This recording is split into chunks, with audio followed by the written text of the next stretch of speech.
Assalomu alaykum qadrdonlar. Mana endi belanchilarimiz chiqdi. Namanganlik akamiz akasi. Bu katta belanchigimiz, bu kichkina belanchigimiz. Kichkina belanchigimiz doimiy yig'iladi. Yig'ib olib qo'yib, yana nima qilsanglar ham bo'laveradi. Tersanglar ham bo'laveradi, ammo savatlari butun turadi hammasini. Savati baquvvat bo'lmasa bo'lmaydi. Katta belanchigimiz oyog'i yig'ilmaydi, o'sha holatda turadi. Endi shu katta belanchigimizni ham xudo xolasa mana yig'iladigan qilib chiqardik oyoqlarini. Savati butun turadi. Savat to'rtburchak holatda. Oyog'i yig'iladi.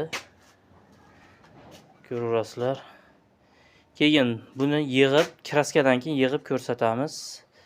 Pardalari ham chiroyli, boshqacha bo'ladi. Like, obuna bosib qo'yishni, obuna bo'lib qo'yishni unutmaymiz. Hammalaringga rahmat.